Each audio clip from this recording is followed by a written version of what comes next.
1917 October വിപ്ലവമാണ് ലോകത്തിനൊരു socialist സ്വർഗം കാണിച്ചു കൊടുത്തത്. 17 കോടി ജനങ്ങളുടെ സ്വാതന്ത്ര്യത്തിലേക്കും സോഷ്യലിസത്തിലേക്കുമുള്ള പരിവർത്തനം മനുഷ്യ സമുദായത്തിന് പുതിയൊരു യുഗപ്പിറവിയായിരുന്നു. വ്ളാദിമിർ ഇല്ലിച്ച് ഉലിനോവ് ലെനിൻ നയിച്ച മഹത്തായ സോഷ്യലിസ്റ്റ് വിപ്ലവത്തിന്റെ മുന്നണി പോരാളികളിൽ ഒരാളായിരുന്നു ജോസഫ് വിസാരിയോനോവിച്ച് സ്റ്റാലിൻ.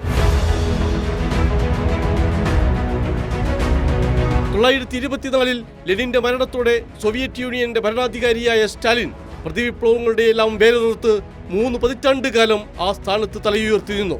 അമേരിക്കൻ മേധാവിത്വത്തിന് വെല്ലുവിളിയായി സോവിയറ്റ് യൂണിയനെ ലോകത്തെ ഒരു വൻ ശക്തിയാക്കി മാറ്റിയത് സ്റ്റാലിനാണ്. രണ്ടാം ലോക യുദ്ധകാലത്ത് ജർമ്മൻ നാസിപ്പടയുടെ ആക്രമണത്തെ സ്റ്റാലിന്റെ നേതൃത്വത്തിലുള്ള സോവിയറ്റ് ചമ്പട തോൽപ്പിച്ചോടിച്ചപ്പോൾ മരിച്ചു വീണത് 2.5 കോടിയോളം മനുഷ്യജീവനുകളായിരുന്നു.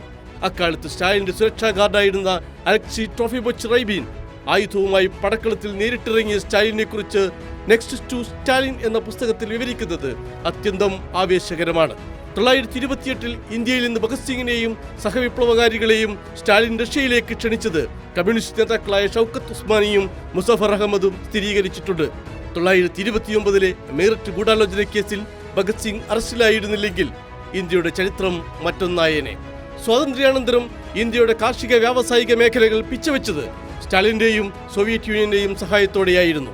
അതുകൊണ്ടാണ് 1953 സ്റ്റാലിൻ അന്തരിച്ചപ്പോൾ മഹാനായ ലോക നേതാവെന്ന് പണ്ഡിറ്റ് നെഹ്റു വിശേഷിപ്പിച്ചത്. തൂകുക കണ്ണീരിന്ത്യയെ വേറെ ഇല്ലല്ലോ സ്റ്റാലിൻ എന്ന് മഹാകവി വള്ളത്തോൾ കണ്ണീർ പൊഴിച്ചത്. ബിജു മുത്തത്തി, കൈരളി ന്യൂസ്.